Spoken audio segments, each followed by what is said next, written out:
Ang paghatol ng Diyos sa lupa, nangyayari na ngayon. Nakarating na ba kayo tumigil upang isipin ang tungkol sa paghatol ng Diyos sa lupa? Maraming tao ang naniniwala na ito ay isang relihiyosong isyu lamang. Ngunit ang katotohanan ay ang banal na paghatol ay nangyayari ngayon at maaring makaapekto sa buhay ng bawat isa sa atin. Isipin, nabubuhay ka sa iyong pang-araw-araw na gawain. Nag-alala tungkol sa iyong mga responsibilidad, iyong mga problema at iyong mga nagawa. Ngunit paano kung sabihin ko sa iyo na sa likod ng lahat ng ito ay may isang banal na paghatol na isinasagawa? Isang paghatol na maaaring ganap na baguhin ang takbo ng sangkatauhan at bawat individual na bumubuo nito. Naisip mo na ba kung bakit maraming masamang nangyayari sa mundo? Bakit napakaraming karahasan, kawalang katarungan at pagdurusa? Nagkataon lang ba ang lahat? O may mas malaki pa sa likod ng lahat ng ito? Isipin mo, ilang beses ka na bang nakatagpo ng mga sitwasyon na tila namamayani ang kasamaan? Ilang beses ka nang nadama na walang kapangyarihan sa harap ng napakaraming kasamaan? Siguro panahon na para tingnan ang nasa harap ng ating mga mata at makita ang tunay na dahilan ng lahat ng ito. Ang paghatol ng Diyos sa lupa ay hindi isang katanungan ng relihiyon. Ito ay isang katanungan ng katarungan. Ito ang banal na tugon sa napakaraming moral na paglihis, sa napakaraming maling desisyon, at sa napakaraming matigas na puso. Ito ang paraan kung saan kumikilos ang Diyos upang itama ang takbo ng sangkatauhan at ipakita sa atin ang tamang landas na tatahaki. Ngunit paano ito makatutulong sa iyong buhay? Paano makakagawa ng pagbabago ang paghatol ng Diyos sa iyong pang-araw-araw na buhay? Ang sagot ay simple, sa pamamagitan ng pag-unawa na tayo ay nabubuhay sa isang sandali ng banal na paghatol. Maaari tayong magkaroon ng kamalayan sa sarili nating mga desisyon at maghangad ng buhay na mas nakaayon sa mga prinsipyo ng Diyos. Isipin ang lahat ng mga pagkakataong kumilos ka ng makasarili na nakakasakit ng ibang tao. Pag-isipan ang lahat ng pagkakataong gumawa ka ng mga maling desisyon. Binabaliwala ang mga pagpapahalagang moral na namamahala sa lipunan. Ngayon isipin kung mayroon kang pagkakataon na itama ang lahat ng ito upang tubusin ang iyong sarili at maghanap ng isang mas mahusay na buhay. Ang paghatol ng Diyos sa lupa ay nagbibigay sa atin ng pagkakataong ito. Ipinapakita nito sa atin na may panahon pa para magbago, magsisi at maghanap ng mas makatarungan at balanseng buhay. Ito ay isang pagkakataon upang makipag-ugnayan muli sa banal at makahanap ng mas malaking layunin para sa ating pag-iral. Kaya tinatanong kita, handa ka bang harapin ang paghatol ng Diyos sa lupa? Handa ka bang pag-isipan ang iyong mga pinili at hanapin ang buhay na higit na nakaayon sa mga banal na prinsipyo? Kung gayon, ipagpatuloy ang panonood ng video na ito habang sama-sama nating tinuklas ang ebidensya mula sa pagsubok na ito at kung paano ito makakaapekto sa iyong buhay. Tandaan, ang paghatol ng Diyos sa lupa ay nangyayari ngayon. Ito ay hindi isang katanungan ng relihiyon. Ito ay isang katanungan ng katarungan. At nasa bawat isa sa atin ang magpasya kung paano ito haharapin. Kaya't maghanda para sa isang paglalakbay ng pagninilay at pagtuklas. Dahil ang paghatol ng Diyos ay nagsisimula pa lamang. Si Noy ay isang taong matuwid at may takot sa Diyos. Nabuhay siya sa panahong lumaganap ang kasamaan at katiwalian sa buong mundo. Ang mga tao ay lumihis sa mga daan ng Panginoon at namumuhay sa kasalanan. Ang Diyos ay tumingin sa lupa at nakita na ang kasamaan ng tao ay malaki at ang lahat ng kanyang mga iniisip at intensyon ay patuloy na masama. Pagkatapos, nagpasya ang Diyos na oras na para hatulan ang lupa at parusahan ang sangkatauhan para sa mga kasalanan nito. Nagpasya siyang magpadala ng baha upang sirain ang lahat ng buhay sa mundo maliban kay Noe at sa kanyang pamilya. Sinabi ng Diyos kay Noe na gumawa ng isang arka, isang malaking barko na maaring paglagyan ni Noe, ang kanyang asawa, ang kanyang 3 anak na lalaki, at ang kanilang mga asawa, gayon din ang isang pares ng bawat uri ng hayop. Si Noe ay sumunod sa Diyos at nagsimulang magtayo ng arka. Siya ay nagtrabaho ng walang pagod, na sinusunod ang tiyak na mga tagubilin na ibinigay sa kanya ng Diyos. Ang arka ay napakalaki, na may sukat na mga 100 at 35 metro ang haba, 22 metro ang lapad at 13 metro ang taas. Ginawa ni Noe ang arka gamit ang kahoy na sipres at tinatakan ito ng pitch para hindi ito tinatablan ng tubig. Habang ginagawa ni Noe ang arka, tinutuya at kinukutya siya ng mga tao sa paligid niya. Hindi sila naniwala sa mga salita ni Noe tungkol sa paparating na baha at nagpatuloy sila sa kanilang makasalanang paraan. Gayunpaman, si Noe ay nanatiling tapat sa Diyos at nagpatuloy sa paggawa ng arka sa kabila ng pagsalansang at pangungutya. Sa wakas, pagkatapos ng maraming taon ng pagsusumikap, handa na ang arka. Sinabi ng Diyos kay Noe na pumasok sa arka kasama ang kanyang pamilya at ang mga hayop na kanyang pinili. Si Noe ay sumunod at, Nang ang lahat ay nasa loob ng arka, isinara ng Diyos ang pinto. Pagkatapos ang tubig ng baha ay nagsimulang bumagsak mula sa langit, at ang mga bukal ng malaking kalaliman ay bumukas. Walang tigil ang pagbuhos ng ulan, na pinupuno ang mga ilog at dagat, hanggang sa natabunan nito ng tubig ang buong mundo. Ang pinakamataas na bundok ay lumubog, at ang lahat ng buhay sa mundo ay nawasak maliban sa nasa loob ng arka. Si Noe at ang kanyang pamilya ay gumugol ng 40 araw, at 40 gabi sa loob ng arka, habang patuloy ang baha. Nagtiwala sila sa Diyos at matiyagang naghintay para matapos ang paghuhuko. Sa wakas, pagkaraan ng maraming buwan, nagsimulang humupa ang tubig at ang arka ay huminto sa tuktok ng bundok Arara. Si Noe ay nagpadala ng isang uwak at isang kalapati upang makita kung ang lupa ay sapat na tuyo upang iwanan ang arka. Ang kalapati ay bumalik na may isang sanga ng oliba sa kanyang tuka na nagpapahiwatig na ang earth ay nagpapagaling.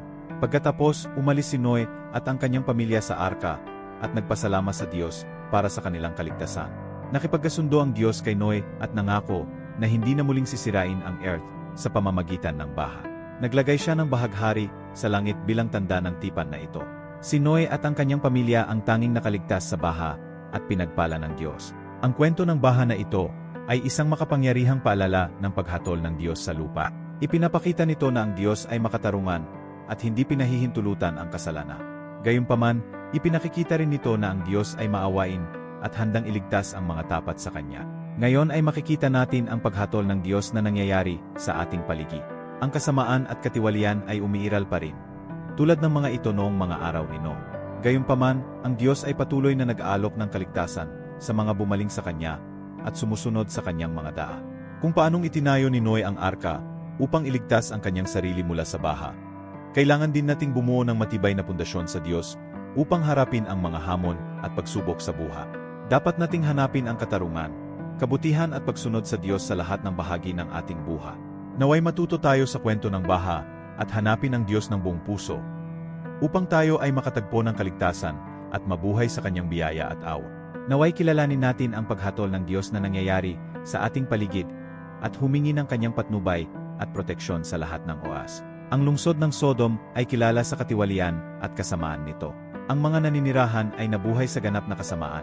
Hindi iginagalang ang lahat ng banal at mga batas ng tao. Napakalaki ng kasamaan, kaya nagkasya ang Diyos na mamagitan at hatulan ang lungsod na iyo. Si Lot, isang matuwid at may takot sa Diyos, ay nanirahan sa Sodoma kasama ang kanyang asawa at 2 anak na baba. Siya ay isang estranghero sa lungsod na iyon. Ngunit sinubukan pa rin niyang mamuhay na matuwid na masunurin sa mga banal na utos. Ang Diyos, sa kanyang walang katapusang awa, ay nagpasya na iligtas ang buhay ni Lot at ng kanyang pamilya. Ngunit una ay nagpadala siya ng 2 anghel upang balaan sila sa nalalapit na paghuhuko. Dumating ang mga anghel sa lungsod at tinanggap sila ni Lot, na nag-anyaya sa kanila na magpalipas ng gabi sa kanyang baha. Gayunpaman, mabilis na kumalat ang balita na may mga dayuhan sa lungsod at pinalibutan ng masasamang tao ang bahay ni Lot, na hinihiling na ibigay ang mga anghel upang abusuhin sila. Si Lot, desperado, ay sinubukang protektahan ang mga anghel at inalok ang kanyang 2 anak na dalaga bilang kapalit. Ang saloobing ito ay tila nakakabigla sa atin, ngunit noong panahong iyon, ang karangalan at mabuting pakikitungo ay napakahalaga. Handang isakripisyo ni Lot maging ang sarili niyang mga anak na babae para protektahan ang kanyang mga bisita. Ang mga anghel, gayunpaman, ay namagitan at binulag ang mga lalaking nakapalibot sa bahay ni Lot, na pinipigilan silang saktan ang mga estranghero. Pagkatapos ay binalaan nila si Lot tungkol sa napipintong pagkawasak ng Sodoma at Gomora at sinabi sa kanya at sa kanyang pamilya na tumakas kaagad. Kinaumagahan, pinaalis ng mga anghel si Lot at ang kanyang pamilya sa lungsod. Sinubukan ni Lot na balaan ang kanyang mga manugang na lalaki tungkol sa paparating na panganib. Ngunit hindi sila naniwala sa kanya at kinukutya ang kanyang mga salita. Tanging si Lot, ang kanyang asawa at 2 anak na babae ang sumunod sa mga anghel sa lungsod ng Zoar na maliligtas mula sa pagkawasa. Sa kanilang pagtakas, ang mga anghel ay nagbigay ng malinaw na utos kay Lot at sa kanyang pamilya, huwag lumingon. Inutusan silang sumulong at huwag lumingon anumang oras. Gayunpaman, hindi napigilan ng asawa ni Lot ang kanyang pagkamausisa at nang siya ay lumingon, siya ay naging isang haligina. Esin. Nagpatuloy si Lot at ang kanyang mga anak na babae sa kanilang paglalakbay at sa wakas ay nakarating sa Zoar. Samantala, ang Diyos ay nagpadala ng ulan ng asupre at apoy sa Sodoma at Gomora. Naganap na winasak ang mga lungsod at ang lahat ng mga naninirahan dito. Ang kasamaan at katiwalian ay tinupok ng banal na apoy, na nag-iwan lamang ng mga guho at abo. Ang kwento ng pagkawasak ng Sodoma at Gomora ay nagsisilbing makapangyarihang paalala ng paghatol ng Diyos sa kasamaan ng tao. Ang Diyos ay makatarungan at hindi pinahihintulutan ang kasamaan o katiwalian. Ito ay kumikilos upang parusahan ang mga naliligaw sa kanilang mga landas at nagpapakasasa sa kasamaan. Gayunpaman, ang kwento ay nagpapakita rin ng awa ng Diyos sa pagliligtas sa buhay ni Lot at ng kanyang pamilya.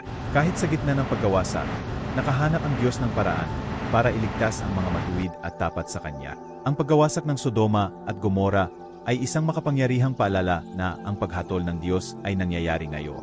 Bagaman hindi natin nasaksihan ang mga kaganapan na kasing dramatikong pag-ulan ng apoy at asupre, patuloy na hinahatulan ng Diyos ang kasamaan at katiwalian sa ating mundo.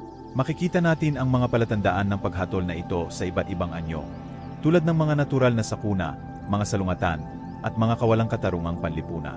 Ang Diyos ay patuloy na kumikilos upang ituwid ang landas ng sangkatauhan at parusahan ang mga naliligaw sa kanyang mga daan. Mahalagang tandaan na kung paanong si Lot at ang kanyang pamilya ay naligtas, tayo rin ay makakahanap ng kanlungan at kaligtasan sa Diyos. Siya ay handang protektahan at gabayan tayo sa kaguluhan at pagkawasak. Dapat nating hanapin ang isang matuwid na buhay na masunurin sa kanyang mga utos, upang makatagpo tayo ng banal na biyaya at awa. Kaya naman, maging matulungin tayo sa mga palatandaan ng paghatol ng Diyos at sikaping mamuhay ayon sa kanyang kalooban. Ang kwento ng Sodoma at Gomora ay nagpapaalala sa atin na ang kasamaan ay hindi napapansin sa mata ng Diyos at na siya ay kumikilos upang parusahan at itama. Naway matuto tayo sa salaysay na ito at hanapin ang katarungan at katuwiran sa ating buhay. Ang lungsod ng Jericho, na matatagpuan sa rehiyon ng modernong panahong Palestine, ang pinangyarihan ng isa sa mga pinakakilalang pangyayari sa kasaysayan ng Biblia, ang pagbagsak ng mga pade. Ang kwentong ito ay isang makapangyarihang halimbawa ng paghatol ng Diyos sa mga kaaway ng kanyang bayan, ang mga Israelita. Ang Jericho ay isang nakukutaang lungsod, na may matataas at kahangahangang mga pader na nagpoprotekta rito mula sa mga mananako. Ang mga naninirahan sa Jericho ay kilala sa kanilang kasamaan at idolatriya, pagsamba sa mga paganong Diyos at paggawa ng immoral na gawain. Idineklara silang mga kaaway ng mga tao ng Israel, na naghahanap ng lupaing ipinangako ng Diyos. Ang mga Israelita, sa pangunguna ni Joshua, ay tumanggap ng mga tagubilin ng Diyos kung paano sakupin ang Jericho. Inutusan ng Diyos ang mga tao na magmartsa sa palibot ng mga pader ng lungsod sa loob ng 6 na araw, isang beses sa isang araw, habang hinihipan ng mga pari ang mga trumpeta. Sa ika-7 araw, 7 ulit silang lalakad sa palibot ng mga pader, at kapag tumunog ang mga trumpeta, ang buong bayan ay hihiyaw ng buong lakas. Sinunod ng mga Israelita ang mga tagubilin ng Diyos sa liham. Sa unang 6 na araw, tahimik silang nagmartsa sa palibot ng mga pader. Tanging tunog ng mga trumpeta ang naririnig nila. Tiyak na nataranta ang mga naninirahan sa Jericho sa waring di epektibong estratehiyang ito. Sa ika-7 araw ay may nangyaring hindi pangkaraniwang bagay. Nang ang mga Israelita ay nagmartsa sa palibot ng mga pader sa ika-7 pagkakataon at ang mga trumpeta ay humihip, ang lahat ng mga tao ay sumigaw ng malakas. At biglang gumuho ang mga pader ng Jericho. Ang lungsod ay sinakop ng mga Israelita, naganap na nagwasak dito, maliban sa isang bahay kung saan ang isang babae na nagngangalang Rahab at ang kanyang pamilya ay naligtas sa pamamagitan ng pagtulong sa mga espiya ng Israel. Ang kwentong ito ay isang malinaw na halimbawa ng paghatol ng Diyos sa mga kaaway ng kanyang bayan. Kinakatawan ng Jericho ang lahat ng bagay na salungat sa mga simulain at utos ng Diyos. Ang lungsod ay isang simbolo ng katiwalian, idolatria at imoralidad. Nagpasya ang Diyos na mamagitan at ipakita ang kanyang kapangyarihan sa pamamagitan ng pagbagsak ng mga pader ng Jericho. Ang pagbagsak ng mga pader na ito ay tanda rin sa mga Israelita na kasama nila ang Diyos at tutuparin niya ang kanyang mga pangako. Ang pagsakop sa Jericho ay ang unang hakbang tungo sa pagmamay-ari ng lupaing ipinangako ng Diyos. Ito ay isang pagpapakita na kapag ang bayan ng Diyos ay sumusunod sa kanyang mga tagubilin at nagtitiwala sa kanya, siya ay namagitan para sa kanila at tinatalo ang kanilang mga kaawa. Ang kwentong ito ay nagtuturo din sa atin tungkol sa kahalagahan ng pagsunod at pananampalataya. Maaring nag-alinlangan ang mga Israelita sa mga tagubilin ng Diyos at kinuwestiyon nila ang bisa ng pagmartsa sa palibot ng mga pader. Gayunpaman, nagpasya silang magtiwala sa Diyos at sundin ang kanyang patnubay, kahit na tila kakaiba ito sa kanila. Ginantimpalaan sila ng isang landslide na tagumpay.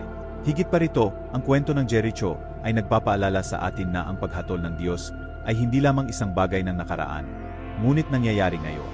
Ang Diyos ay isang makatarungan at banal na Diyos, na hindi pinahihintulutan ang kasamaan o idolatriya. Hinahatulan niya ang mga bansa at individual ayon sa kanilang mga gawa at kanilang mga puso.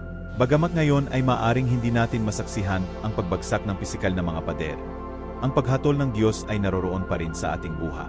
Maaari itong magpakita mismo sa iba't ibang paraan, sa pamamagitan man ng natural na mga kahihinatnan ng ating mga aksyon, o sa pamamagitan ng makasaysayang mga kaganapan na naghahayag ng banal na katarungan. Sa makatuwid, dapat tayong maging alerto sa mga palatandaan ng paghatol ng Diyos at hangarin nating mamuhay ayon sa kanyang mga utos. Kung paanong nasakop ng mga Israelita ang Jericho sa pamamagitan ng pagsunod sa mga tagubilin ng Diyos, mararanasan din natin ang tagumpay at proteksyon ng Diyos kapag binili nating sundin siya at magtiwala sa kanyang karunungan. Ang kwento ng pagbagsak ng Jericho ay isang makapangyarihang paalala na ang Diyos ay may kapangyarihan sa lahat ng bagay at ang kanyang paghatol ay tama at makatarungan. Naway matuto tayo mula sa salaysay na ito at hangaring mamuhay ng may pagsunod at pananampalataya, na nagtitiwala na ang Diyos ay kumikilos para sa atin at hinahatulan ang mga sumasalungat sa Kanya. Si Nebuchadnezzar, ang makapangyarihang hari ng Babilon, ay kilala sa kanyang pagmamataas at pagmamataas. Itinuring niya ang kanyang sarili ang pinakamataas na pinuno, higit sa lahat ng mga Diyos at mga tao mismo. Ang kanyang kayamanan at kapangyarihan ay walang kaparis at naniniwala siyang walang makakapagbabagal sa kanyang paghahari. Gayunpaman, hindi pinahihintulutan ng Diyos ang pagmamataas at kawalan ng pagpapakumbaba. Higit pa sa hitsura at alamin ang puso ng bawat individual. At kaya dumating ang sandali na nagpasya ang Diyos na pausahan si Nebuchadnezzar dahil sa kanyang labis na pagmamataas. Isang araw, habang ang hari ay naglalakad sa teres ng kanyang palasyo, tiningnan niya ang kadakilaan ng kanyang lungsod at sumigaw, "Hindi ba ito ang dakilang Babilonia na aking itinayo para sa maharlikang bahay, sa pamamagitan ng aking dakilang kapangyarihan at para sa kaluwalhatian ng aking kamahalan?" Nang matapos siyang magsalita, isang tinig mula sa langit ang umalingaw-ngaw. "Ang kapalaluan ay dumating sa iyo, o Haring Nabucodonosor. Ang iyong kaharian ay alisin sa iyo, at ikaw ay itataboy mula sa gitna ng mga tao, at ang iyong tahanan ay kasama ng mga hayop. Mula sa bukid, kakain sila ng damo mula sa iyo tulad ng mga baka, at 7 ulit ang lilipas sa iyo, hanggang sa iyong malaman na ang kataas-taasan ay namamahala sa kaharian ng mga tao, at ibinibigay ito sa sinumang naisin niya." Si Nabucodonosor ay namangha sa banal na mensahe. Hindi siya makapaniwala na binibigyan siya ng Diyos ng ganoong kahigpit na ultimatum. Ngunit, tulad ng bawat tao, nagkaroon siya ng pagkakataong magsisi at baguhin ang kanyang pag-ugal.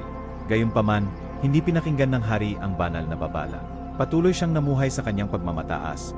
Hindi pinapansin ang posibilidad na talagang parusahan siya ng Diyos. At sa gayon, ang banal na paghatol ay nagsimulang magbukas. Lumipas ang ilang araw at lumakad si Nabucodonosor sa kanyang palasyo.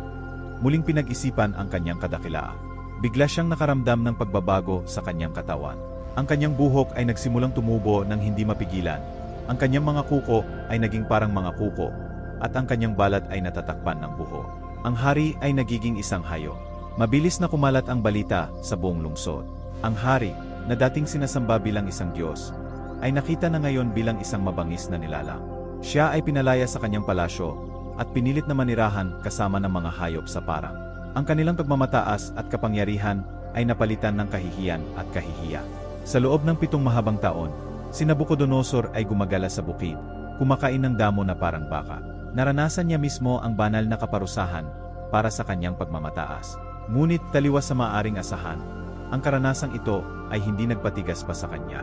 Sa kabaligtaran, ito ay humantong sa kanya sa malalim na pagmumuni-muni sa kanyang sariling sangkatauhan at ang soberanya ng Diyos. Sa pagtatapos ng 7 taon, nang sa wakas ay kinilala ni Nabucodonosor ang soberanya ng Diyos, ang kanyang pagbabago ay nabaligtad. Nabawi niya ang kanyang anyo bilang tao at naibalik sa kanya ang kanyang kaharian. Gayunpaman, ang kanyang karanasan ay lubos na nagpabago sa kanya. Natutunan niya ang pinakamahalagang aral sa lahat, na ang Diyos ang tunay na tagapamahala ng lahat ng bagay at ang pagpapakumbaba ang susi sa tunay na kadakilaan. Ang kwento ni Nabucodonosor ay nagsisilbing isang makapangyarihang paalala na hindi pinahihintulutan ng Diyos ang pagmamataas at pagmamataas. Siya ay laging mapagbantay at handang parusahan ang mga nagtataas ng kanilang sarili sa lahat at sa lahat ng bagay. Ang parusa kay Nabucodonosor ay isang matingkad na halimbawa ng paghatol ng Diyos sa pagmamataas ng tao. Sa makatuwid, dapat tayong matuto mula sa kwentong ito at hanapin ang pagpapakumbaba sa ating buhay. Dapat nating kilalanin na hindi tayo ang may-ari ng mundo, kundi mga nilalang na umaasa sa Diyos. Tanging kapag nagpakumbaba tayo sa harapan niya, ay makakatagpo tayo ng tunay na kapayapaan at katuparan. Naway ang kwento ni Nabucodonosor ay magbigay inspirasyon sa atin na hanapin ang pagpapakumbaba at banal na karunungan sa ating buhay. Ang paggawasak ng mga taga-Babilonya sa Jerusalem ay isang kapahamakan na pangyayari na nagmarka sa kasaysayan ng mga tao ng Israel. Ito ay isang sandali na matinding kalungkutan at kawalan ng pag-asa, ngunit din ng pagmumuni-muni sa mga kahihinatnan ng mga kasalanan at pagsuway sa mga utos ng Diyos. Ang lungsod ng Jerusalem, na dating maunlad at masiglang lugar, ay naging tanawin ng paggawasak at kamatayan. Ang mga pader na nagpoprotekta sa lungsod ay giniba, ang mga templo ay nilapastangan, at ang mga tao ay dinalang bihag sa Babylonia. Ito ay isang tunay na banal na paghatol sa bansang lumihis sa mga daan ng Panginoon. Ang salaysay ay nagsimula sa pag-akyat ni Haring Nebuchadnezzar sa trono ng Babylonia.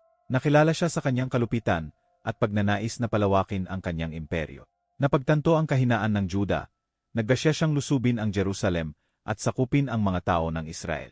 Binalaan ng mga propeta ang mga tao tungkol sa mga kahihinatnan ng kanilang mga kasalanan at ang pangangailangang magsisi, ngunit hindi pinansin ang kanilang mga salita. Ang idolatriya, kawalang katarungan at katiwalian ay lumaganap sa buong bansa, at hindi na kayang tiisin ng Diyos ang gayong pagsuwa. Nang marating ng mga hukbo ng Babylonya ang mga pintuang daan ng Jerusalem, ang mga tao ay hindi handa at hindi nagkakaisa. Ang lungsod ay napalibutan at ang mga naninirahan ay nakulong, na walang pag-asang makatakas.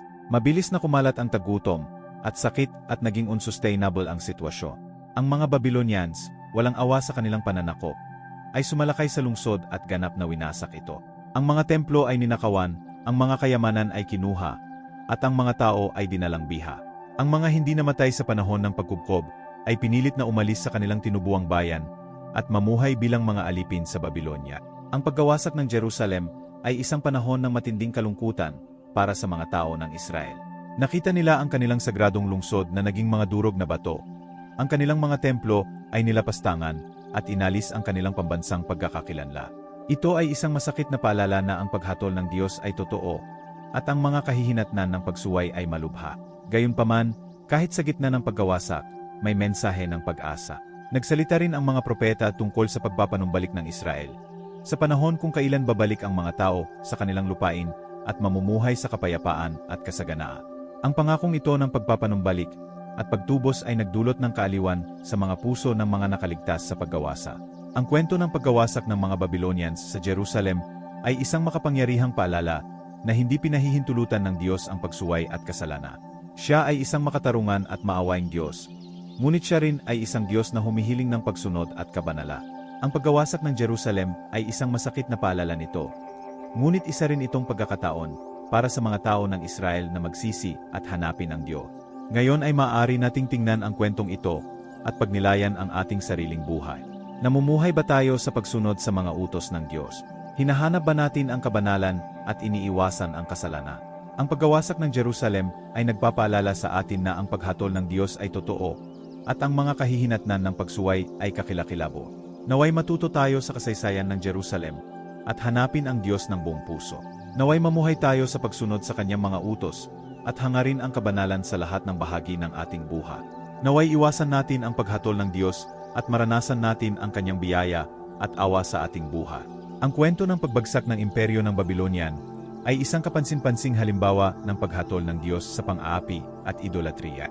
Isa sa pinakamalaki at pinakamakapangyarihang lungsod noong sinaunang panahon, ang Babylonia ay kilala sa kayamanan, luho at kayabangan nito. Ang kanilang hari, si Nabucodonosor, ay isang makapangyarihan at mapagmataas na tao, na itinuring ang kanyang sarili na isang Diyos at humihingi ng pagsamba sa lahat ng nakapaligid sa kanya. Gayunpaman, hindi pinahihintulutan ng Diyos ang idolatriya at pang-aapi.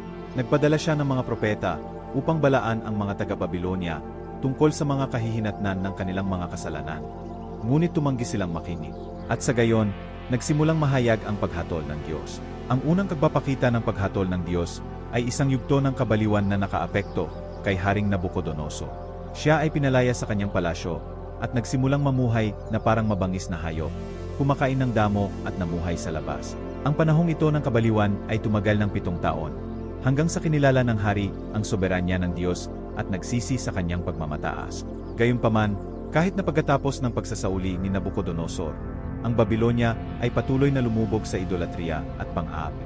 Ibinigay ng mga tao ang kanilang sarili sa pagsamba sa mga Diyos-Diyosan at pagsasamantala sa pinakamahinan. At hindi maaring payagan ng Diyos na magpatuloy ito. Noon itinayo ng Diyos ang isang bagong imperyo, ang imperyo ng mga Medes-Persian, na pinamumunuan ni Cyrus the Great. Pinalibutan ni Cyrus ang lungsod ng Babylon at, sa pamamagitan ng isang mapanlikhang diskarte, nagawa niyang salakayin at masakop ito. Ang pagbagsak ng Babylonia ay isang sakuna na pangyayari na minarkahan ang pagtatapos ng imperyo ng Babylonia at ang katuparan ng banal na hula. Ang pagbagsak ng Babylon ay isang malinaw na halimbawa ng paghatol ng Diyos sa pang-aapi at idolatriya. Ang lungsod, na itinuturing na walang talo, ay nawasak sa isang gabi. Ang mga pader nito ay giniba, ang mga palasyo nito ay ninakawan, at ang mga naninirahan dito ay kinuha bilang mga alipin. Ang Babylon, na dating sentro ng kapangyarihan at kayamanan, ay naging isang tumpok ng mga guho. Itinuturo sa atin ng kwentong ito na hindi pinahihintulutan ng Diyos ang pang-aapi at idolatriya.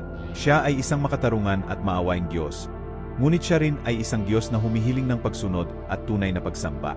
Hindi niya pinahihintulutan ang kasalanan at kawalang katarungan na mangibabaw magpakailanman. Ngayon ay makikita natin ang paghatol ng Diyos na nangyayari sa ating paligid. Ang mundo ay puno ng pang-aapi, kawalang katarungan at idolatriya. Nakikita natin ang mga mayayabang at tiwaling pinuno na nagsasamantala sa pinakamahina. Nakikita natin ang mga taong sumasamba sa mga Diyos-Diyosan ng pera, kapangyarihan at kasiyahan. At ang Diyos ay hindi maaring manatiling walang malasakit sa lahat ng ito. Ngunit ang paghatol ng Diyos ay hindi lamang pagkawasak at kaparusahan. Isa rin itong paanyaya na magsisi at baguhin ang iyong buhay. Tulad ni Nabucodonosor, maaari nating kilalanin ang soberanya ng Diyos at talikuran ang ating mga kasalanan. Maaari nating itaguyod ang katarungan, habag, at tunay na pagsamba. Ang paghatol ng Diyos ay nangyayari ngayon. Siya ay gumagana sa ating lipunan, sa ating buhay at sa ating mga puso. Nasa atin ang pagpili kung tayo ay magsisisi at hahanapin ang Diyos, o magpapatuloy sa landas ng pang-aapi at idolatriya.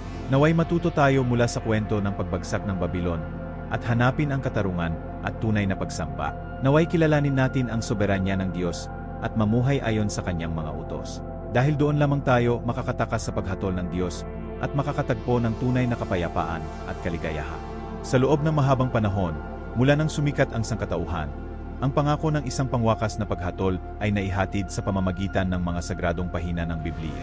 Isang panahon kung kailan susuriin ang lahat ng tao para sa kanilang mga aksyon at tatanggap ng gantimpala o parusa batay sa kanilang mga pinili.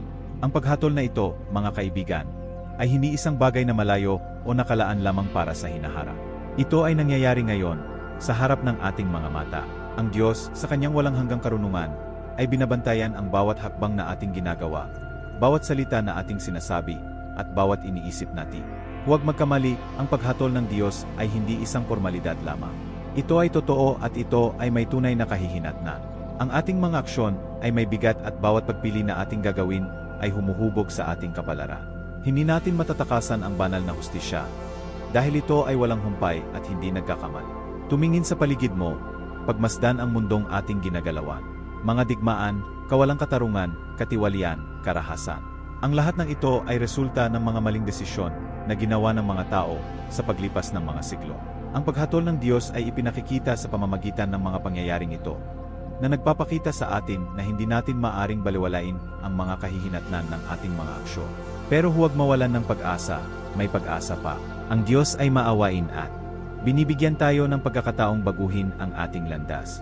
Nag-aalok siya sa atin ng pagkakataon para sa pagtubos, upang magsisi at ituloy ang isang buhay ng katuwiran. Kaya nga, mga kaibigan, huwag ninyong baliwalain ang paghatol ng Diyos na nangyayari ngayon. Huwag madala sa mga tukso ng mundo, ngunit hanapin ang katotohanan at katarungan. Tandaan na ang bawat aksyon ay may epekto, at na tayo ay sinusuri sa bawat sandali. Nagpapasalamat ako sa inyong lahat sa pagsama sa akin sa landas na ito ng pagmumuni-muni. Kung nagustuhan mo ang video na ito, huwag kalimutang mag-subscribe sa channel, mag-like at mag-comment. Ibahagi ang mensaheng ito sa iyong mga kaibigan at pamilya, dahil sama-sama nating mapapalaki ang kamalayan at maghanap ng mas mabuting mundo. Hanggang sa susunod at pagpalain kayo ng Diyos.